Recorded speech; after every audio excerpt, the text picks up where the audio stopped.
اب دیکھیں جی اللہ تعالیٰ نے جس پیشن سے توحید کو بیان کیا نا یہاں پہ، اور وہ چیزیں جو کامن آبزرویشن میں آتی ہیں اس زمانے کے انسان کے لیے بھی اور آج کے انسان کے لیے بھی، وہ بیان کی ہے۔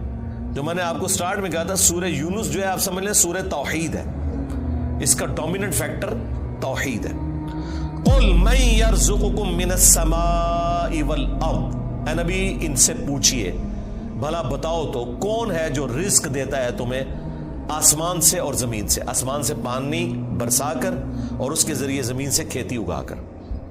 یہ اس زمانے میں بھی لوگوں کو پتا تھا کہ یہ کوئی بزرگ بابا نہیں بارش برسا سکتا، آج بھی لوگوں کو پتا ہے کوئی نہیں برسا۔ دیکھیں جب بارش نہیں ہوتی سارے بابے فیل ہو جاتے ہیں، ہاں ڈیم خالی ہو جاتے ہیں، بابے فیل ہو جاتے ہیں، وہ اللہ کی مرضی بارش دے نہ دے۔ امن یملک السمع والابصار، بھلا بتاؤ کہ کون ہے مالک ہے جو کان اور آنکھوں کا۔ اللہ نے کان بھی بنائے آنکھیں بھی بنائی، کوئی اور مالک ہو ہی نہیں سکتا۔ اچھا مجھے بتائیں یہ بزرگ جب ڈورے ہوتے ہیں وہ بھی ڈیوائسز لگواتے ہیں، ہاں ان کی آنکھیں جب کمزور ہوتی ہیں کیا انہوں نے اینکیں نہیں لگائی ہوئی؟ جتنے یہ غوث وقت ہے نا اس وقت سب کی اینکیں لگی ہوئی ہیں۔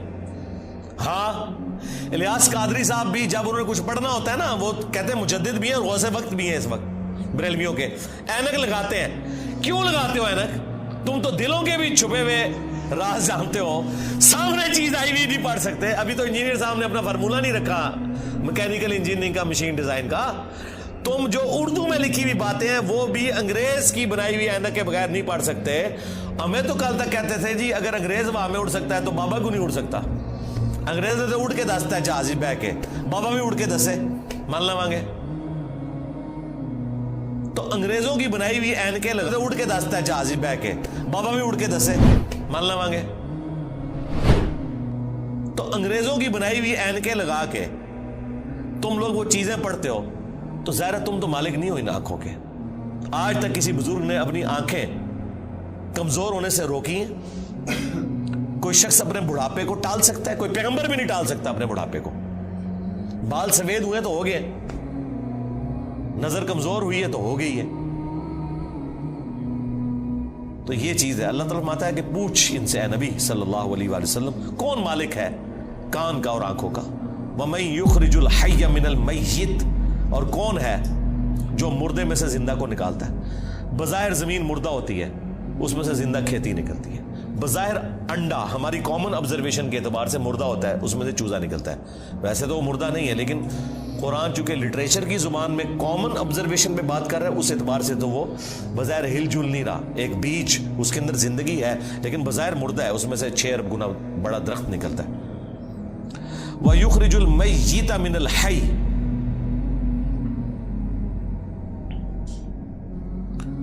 اور مردہ کو نکالتا ہے زندہ سے، زندہ میں سے مردہ بھی نکلتا ہے۔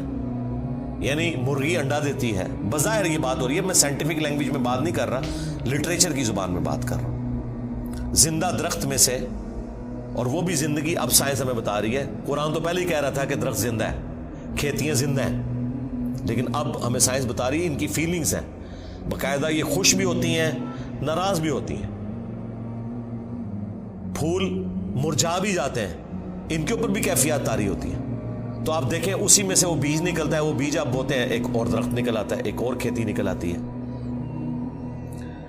وَمَن يُدَبِّرُ الْأَمْرَ، اور کون ہے جو سارے کاموں کی تدبیر فرماتا ہے؟ ظاہر ہے جی بزرگوں کو تو پتہ ہی نہیں، اور جن بزرگوں کو سورج کے سائز کا ہی نہیں پتا وہ سورج کو کیسے کنٹرول کر سکتے ہیں، اور سورجوں کی تعداد بھی نہیں پتا، ان بیچاروں نے یہی سورج دیکھا ہوا ہے۔ یہ تو سائنس بتا رہی ہے نا، صرف ملکی وے گلیکسی میں جو ہے وہ 300 ارب سورج ہے ایک گلیکسی کے اندر، اور اس طرح کی 250 ارب گلیکسیز اور ہیں، بزرگوں تو پتہ ہی نہیں تھا۔ آپ لاکھ کہتے رہیں گے وہ شاہ شمس تبریز نے بوٹی پون لی سی، دادا کرو کہانیاں ان کی سنیں۔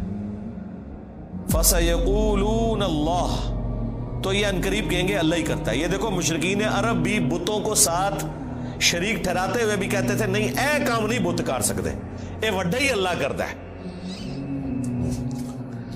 اور یہاں کہہ رہے ہیں بزرگوں کی ڈیوٹیاں لگی ہوئی ہیں. اندازہ کریں. فقل افلا تتقون، تو اے نبی سے فرماؤ کہ کیا تم ڈرتے نہیں ہو اس شرک کے کام سے. اندازہ کریں مشرکین عرب اللہ کو مانتے تھے لیکن اس کے ساتھ شریک ٹھہراتے تھے. ہمیں بتایا گیا ہے کہ جی یہ قرآن کافروں کے بارے میں نازل ہوا ہے جو اللہ کو نہیں مانتے تھے،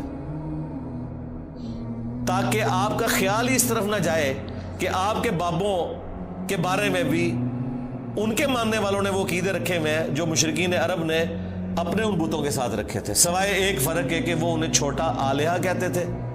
یہ آلیہ نہیں کہتے، اللہ کے بندے کہتے ہیں. ادروائز باقی ساری چیزیں وہی ہیں.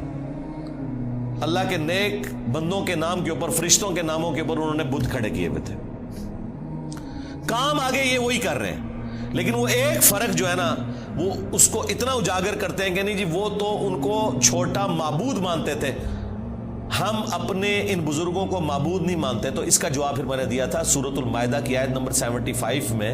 اللہ تعالیٰ نے جیزس کرائسٹ عیسیٰ ابن مریم ان کی ماں کی مثال دے کے کہا ہے کہ ایسی ہستیوں کو پوجتے ہو جو نہ تمہارے نقصان کے مالک ہیں نہ نفع کے. اگر عیسیٰ اور ان کی ماں کسی کے نفع نقصان کے مالک نہیں ہیں، اب تو بات پیچھے رہ گئی کہ کرسچن جو ہے وہ معبود سمجھ کے کرتے ہیں اور ہم بزرگوں کو معبود نہیں مانتے. یہ تو بات پیچھے رہ گئی. اللہ نے کہا عیسیٰ ان کی ماں تمہارے نفع نقصان کے مالک ہی نہیں ہے. اگلی گل مک گئی، وہ تو پیچھے رہ گئی، وہ پرانی گلاں ہو گیا، پرانے بابے پرانے بہانے تواڈے نسنے دے. اگلی گل پڑھو، عیسیٰ اور ان کی ماں تمہارے نفع نقصان کے مالک نہیں ہے. اس پہ میں نے کہا تھا کہ اگر عیسیٰ ابن مریم تمہارے نفع نقصان کے مالک نہیں تو تواڈے بابے تو شاہی کوئی نہیں، عیسیٰ کے جیسا ہے ہی کوئی نہیں، عبد القادر جیلانی تو شاہی کوئی نہیں، ہاں مریم کے جیسا ہے ہی کوئی نہیں، رابعہ بصریہ تے شاہی کوئی نہیں. تو وہ آگے نہیں پڑھتے، کہتے ہیں پیچھے پڑھو، وہ عبادت کرتے سن. سرکار مان لیا، اگے پڑھو کہ عبادت کرتے تھے یا نہیں کرتے تھے. اللہ نے کہا نفع نقصان کے مالک نہیں ہے، وہ اللہ ہی ہے. اس کا مطلب یہ ہے کہ جس کو تم نفع نقصان کا مالک سمجھتے ہو گویا تم اسے خدا مانے ہوئے ہو، بھلے تم کہتے رہو کہ ہم اللہ کا بندہ مان رہے ہیں. اللہ نہیں مانتا اس بات کو. اس کے ثبوت میں سورۃ النمل کی آیت نمبر 62 ہے. امن یجیب المضطر اذا دعا ویکشف السوء وَيَجْعَلُكُمْ خُلَفَاءَ الْأَرْضِ أَإِلَٰهٌ مَّعَ اللَّهِ. بھلا بتاؤ تو کون ہے جو مصیبت اور پریشانی میں گھرے ہوئے شخص کی فریاد کو سنتا ہے اور اس سے اس کی تکلیف کو دور کر دیتا ہے اور تمہیں زمین پر اگلوں کا خلیفہ کرتا ہے. أَإِلَٰهٌ مَّعَ اللَّهِ، کیا اللہ کے ساتھ کوئی اور معبود بھی ہے جس کی یہ کوالٹی ہو؟ قَلِيلًا مَّا تَذَكَّرُونَ، بہت ہی کم نصیحت حاصل کرتے ہیں. اس آیت میں سورۃ النمل کی آیت نمبر 62 پارہ نمبر 20 کے پہلے صفحے پہ اللہ تعالیٰ نے واضح کہہ دیا کہ جس کے بارے میں تمہارا یہ عقیدہ ہے نا کہ تمہیں مصیبت اور پریشانی میں تمہاری تکلیف دور کر سکتا ہے، دعا میں تم اسے پکارو، گویا تم نے اسے خدا مان لیا. وہ اگلے دن وہ پاپا جانی کہہ رہے تھے کہ ڈسپرین کی گولی اگر مشکل کشا ہے تو شیخ عبد القادر جیلانی نہیں. سرکار ڈسپرین کی گولی جب ہم کھاتے ہیں تو سر درد دور ہوتا ہے. عبد القادر جیلانی نو چٹ کے بھی ویکھ لو تہاڈا سر درد نہیں دور ہونا. ہاں ذہن میں رکھیے گا. اگر کوئی نہیں مانتا میں تھوڑی اور ورسٹ مثال دیتا ہوں. انہی کا جب پیشاب بند ہوا تھا تو آغا خان میں ان کا آپریشن ہوا تھا تو عبد القادر جیلانی کے مزار پہ اٹھا کے لے جاتے نا. ہاں وہ ڈاکٹروں نے ہی آپ کی ہیلپ کرنی ہے جب پیشاب بند ہوتا ہے. ایون عبد القادر جیلانی کا بھی پیشاب بند ہونا وہ بھی ڈاکٹر ہی علاج کرے گا، خود کوئی اپنا علاج نہیں کر سکتا. سیدھی سی بات ہے. تو مثالیں ہی دیتے ہیں زاری اسباب، ادویات، یہ اللہ تعالیٰ نے ان کے ساتھ چیزیں جوڑی ہوئی ہیں. تو میں نے ان کو اگلی مثال دی ہے کہ ویل مچھلی 1.5 گھنٹے تک اپنا سانس روک سکتی ہے. لے آؤ سارے بابے 1.5 گھنٹے ایسے سمندر ہی سٹیں گے انہوں نے. ظاہر ہے یہ کہتے ہیں نا کہ بزرگان دین جو ہیں وہ مطلب یہ انگریزوں سے بھی بہتر ہے تو جانوروں سے بھی بہتر ہوں گے، یا منو کہ تواڈے سارے بابے ویل مچھلی تو بدتر نے. اڑنے کا نہیں کہہ رہے، اڑتے نہیں سکتے ہو، چلو ایسا روکا گے نا جان تے چھوٹے نا. 1.5 گھنٹے ایسے سمندر ہی سٹیں گے ایڈا وڈا وٹا بن کے تاکہ باہر بھی نہ نکل سکن. 1.5 گھنٹے بعد کر لیں گے، چلو 5 منٹ پہلے میں کر لاں گا انشاءاللہ. احتیاطاً جسے زور احتیاطی پڑھ دینے نا ہے، میں بھی احتیاطاً 5 منٹ پہلے ایک بار کٹ لواں گا، لیکن کوئی روک کے دسے منو کچھ بھی نہیں ہو سکتا میرے بھائی. یہ سب کے سب جھوٹ ہے جو انہوں نے مشہور کیا. اللہ تعالیٰ فرما رہا ہے نبی ان سے فرماؤ تم پھر بھی ڈرتے نہیں ہو اپنے اس شرکی عقیدے سے. فذالکم اللہ ربکم الحق، تو یہ ہے اللہ تمہارا حقیقی رب جو الحق ہے، تمہارا پالنے والا۔ فماذا بعد الحق الا الضلال، تو بتاؤ حق کے بعد گمراہی کے سوا کیا بچتا ہے؟ یعنی یہ دو ہی آپشن ہو سکتے ہیں، اگر اللہ حق ہے باقی سب باطل ہے، پھر اللہ کے مقابلے پر اگر آ جائے اس میں ان ہستیوں کا قصور نہیں ہے، ذہن میں رکھیے گا۔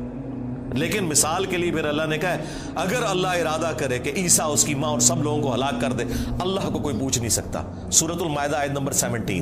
اب کوئی اللہ کو یہ سمجھائے گا کہ یا اللہ عیسیٰ کا رگڑا کیوں نکالا نعوذ باللہ ان کی نظر میں؟ نہیں بھئی، جب توحید اسٹیبلش کرنی ہے تو وہ ہمارے استاد مولانا ساق صاحب کہتے تھے اور جدو توحید بیان کریں گے تو نبیوں کی گستاخی آپ ہی ہو جائے گی۔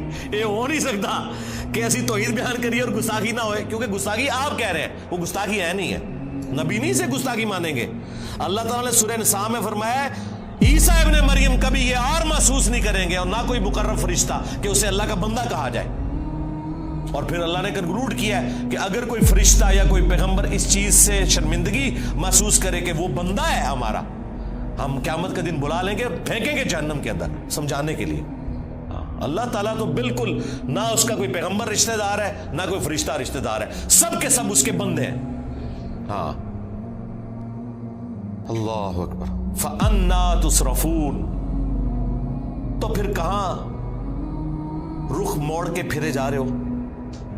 كَذَلِكَ حَقَّتْ كَلِمَةُ رَبِّكَ عَلَى الَّذِينَ فَسَقُوا أَنَّهُمْ لَا يُؤْمِنُونَ، بالکل اس طریقے سے ثابت ہو چکی ہے تمہارے رب کی بات ان لوگوں کے اوپر جو سرکشی کے اوپر اترے ہوئے ہیں کہ وہ کبھی بھی ایمان نہیں لے کر آئیں گے۔ یعنی اللہ نے ان پہ مہر لگائی ہے بسبب اس کے کہ حق سامنے آنے کے باوجود انہوں نے حق ماننے سے انکار کیا۔ اللہم من احییتہ منا فاحیہ علی الاسلام ومن توفیتہ منا فتوفہ علی الایمان۔